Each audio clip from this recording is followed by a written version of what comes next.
Bismillahirrahmanirrahim. Elhamdülillahi Rabbil alemin. Vessalatu vesselamu ala Rasulina Muhammedin ve ala alihi ve ashabihi ecma'in. Dürüstlükte barşa maqtavga, hamd ham sanaga baratik alamlarning Rabbisi, hojasi ham tarbiyachisi Allah qana loyiqli. Shahadat kitiram Allah'tan başqa ibadatga loyiqli haq ilah yo'q. Ham Muhammad Abdullah o'g'li aning so'nggi elchisi, ham payg'ambari.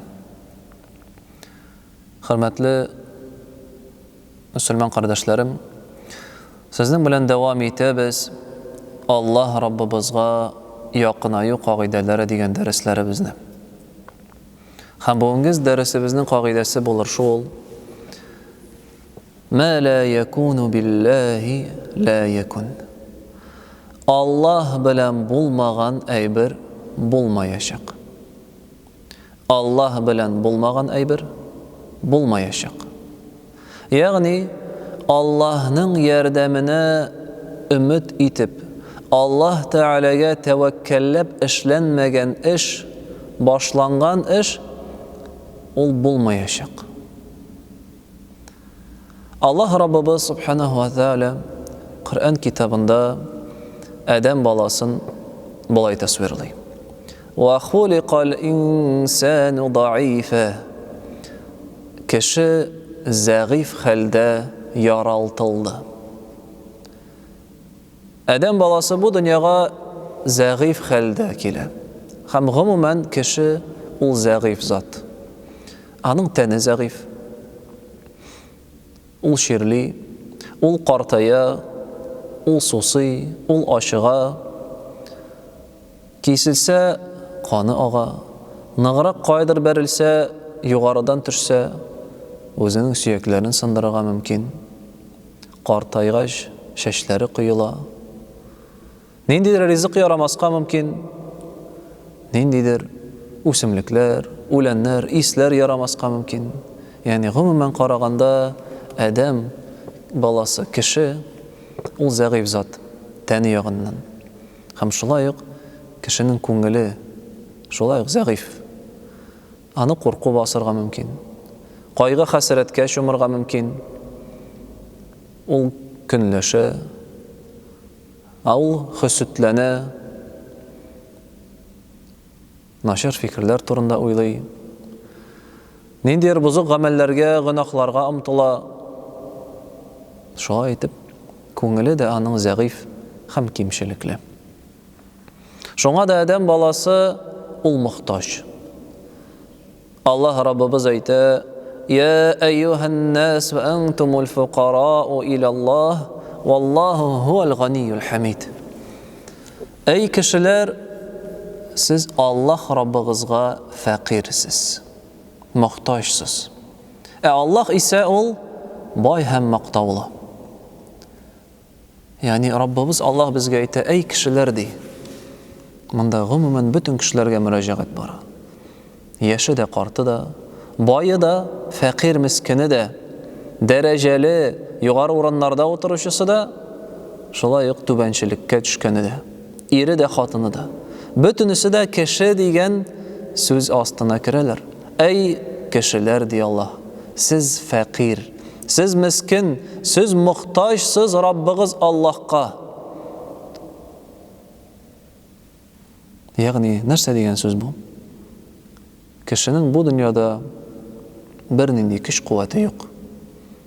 Narsasi bor, bütün bo'lgan boylığı, malı, dereceleri, ilmi, alar barысы da ana Allah Teala'nın bergen nimetlerigine. Allah Teala bergen ko'rsatgan marhamatliligine. Allah Rabbimiz Qur'onda aytadi: "Men kana yuridul ajilata ajjalna lahu fiha ma nasha liman nurid. Thumma ja'alna lahu jahannama yaslaha mazmuman madhura." Kimda kim bu dünya boylığına aşığa iken, bu dünya boylığın gına tili iken hem ahiretini tilemi, biz ana bu dünyada biremiz. Biz ana bu dünyada tilegenin aşıktırabız. Lakin kıyamet gününe jitkeş, cehennem otuna ana, tubanchil, һәм читкә кагылган сыйфатта, кыяфәттә атырбыз ди. ومن أراد الآخرة وسعى لها سعيها وهو مؤمن فأولئك كان سعيهم مشكورا. Кем дә кем теләсә ахиратны, омтылса ахират тормышына, җәннәт бакчаларын теләсә, һәм ул мөмин мөселман булып яшәсә, аның тырышканнары шөкер ителер. Ягъни аның тырышканнары, кылган гыйбадәтләре, изге гамәлләре шөкер ителер, аңа шушы гамәлләре өчен әҗр саваплары бирелер һәм хәерле җәзасы әзерләнеп куелыр ди. Һәм нәрсә дип әйтә Аллаһ Раббыбыз шуннан соң? Куллан нумидду хаулаи ва хаула мин атаи раббик. Һәр берсенә, буларына да, тегеләренә дә Аллаһ Раббыгыз бирә. Тегеләренә дә, буларына да Аллаһ Раббыгыз бирә. Ягъни карагыз, бу аятта ачыктан-ачык Аллаһ Раббыбыз әйтә, бу дөньяда кеше үзе нәрсәнедер кәсеп итеп ала алмый. Ул үзе нәрсәгәдер ирешә алмый, бары тик Аллаһ Тәгалә генә язган булса. Аллаһ Тәгалә бирсә генә синдә ул булачак. Аллаһ Тәгалә бирмәсә, син бер нәрсәгә дә ирешә алмаячаксың. Бүтін байлык, бүтін ниғмәт. Аллаһ Субханаһу ва Тәгалә кешегә жан бирде, аңа тән бирде, акыл бирде, күз бирде, колак бирде. Бирде сәламәтлек, көч, куәт, бирде гыйлемен. Аңа хәерле булган, аңа файда китерә торган юлларга юнәлдерде. Гаиләсен бирде, тормыш иптәшен бирде, балалар, нәсел, оныклар бирде. Барысы да нәрсә генә булмасын, нәрсәгә генә кеше бу дөньяда ирешмәсен, аларның һәр берсе бары тик Аллаһ Тәгаләнең бүләге. Аллаһ Тәгалә теләмәсә, кеше бу дөньяда бер нәрсәгә дә ирешә алмый. Ничек кенә тырышмасын. Дингә килүе дә шулай ук бары тик Аллаһ Тәгаләнең әмере белән генә, Аллаһ Тәгаләнең теләге белән генә булырга мөмкин. Аллаһ Субханаһу ва Тәгалә үзенең бер пәйгамбәрләре турында хәтта әйтә, Юнус пәйгамбәр турында: "Фаҗтабаһу раббуһу фаҗа'алаһу минас-салихин." Аллаһ аны, Раббысы аны сайлады һәм аны изгеләрдән кылды. Аллаһ Раббысы аны сайлады. Ягъни Юнус пәйгамбәрне Аллаһ сайлап куйды. Һәм аны изгеләрдән кылды, изгеләрдән итте. Изгеләр җөмләсеннән кылды. Аллаһ Раббыбыз, Аллаһ Субханаһу ва Тәгалә аны изгелек юлына бастырды. Димәк, җәмәгать, кадерле мөселман кардәшләрем, бу дөньяда бер нәрсәдә эшләнми, бер нәрсәдә хәрәкәтләнми, бары тик Аллаһ Тәгаләнең әмере белән генә. Ла хаула ва ла куввата илля билләһ. Бу дөньяда бер генә дә хәрәкәт булмый, бер генә дә үзгәреш кертелми Аллаһ Тәгаләнең әмереннән башка. Һәм шушы хәрәкәтне булдырырга бары тик Аллаһ кына куәтле һәм кодрәтле. Шушы сүзләрне һәр вакыт һәр мөселман истә тотып яшәргә тиеш. Аллаһка өметләнергә кирәк. Аллаһка өметләнергә, Аллаһтан ярдәм сорарга, аңа тәвәккәлләргә, аңа тапшырырга. Үзеңә өметләнсәң, мин булдырам дип йөрсәң, үзеңнең гыйлемеңә таянып, үзеңнең байлыгыңа таянып, үзеңнең дәрәҗәңә таянып, ул вакытта ахыр чиктә бары тик кайгы хәсрәттә һәм югалтуда гына булачаксың. Чөнки бөтенесе, синдә булган бөтен байлык, бөтен дәрәҗә, бөтенесе дә алар бит Аллаһ Тәгаләнең сиңа биргән ниғмәте һәм бүләге. Ничек Аллаһ Тәгалә бирде, ул шулай алырга да мөмкин. Шуңа да кешенең горурланырга, тәкәбберләнергә бер нинди хакы юк. Allah Teala bergen икән, син шөкер итәргә тиешсең. Син шушы берилгән байлыкны изге юлларда кулланырга тиешсең. Һәм башкалар белән бүлешергә тиешсең. Кемгәдер Аллаһ Теала мал-мөлкәт берген икән, ул шушы мал-мөлкәтнең зәкатын, садакасын чыгарырга тиеш. Кемгәдер Аллаһ Теала гыйлем берген икән, ул шушы гыйлемен башкаларга да таратырга тиеш. Кемгәдер дәрәҗә берилгән икән, шушы дәрәҗәне, югары урынны башкаларга файда китерер өчен, киресенчә башкаларга зулым китереп, үзеңнең байытыр өчен кулланырга тиешле түгел. Чөнки Аллаһ Субханаһу ва Тааля ул бирде, һәм ул аны алырга да мөмкин. Галимнәр шулай әйткәннәр иде. Кун лиллаһи кама юрид, якун лака фаука ма турид. Аллаһ синнән нинди булуны тели, син шундый бул.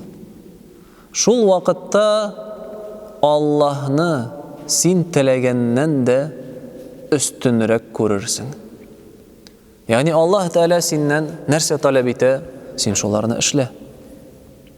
Шул вакытта синең теләкләреңә кадәр карата да Аллаһ Тәала өстен булыр. Ягъни син теләгәннән дә Аллаһ Тәала арттырып бирәчәк сиңа.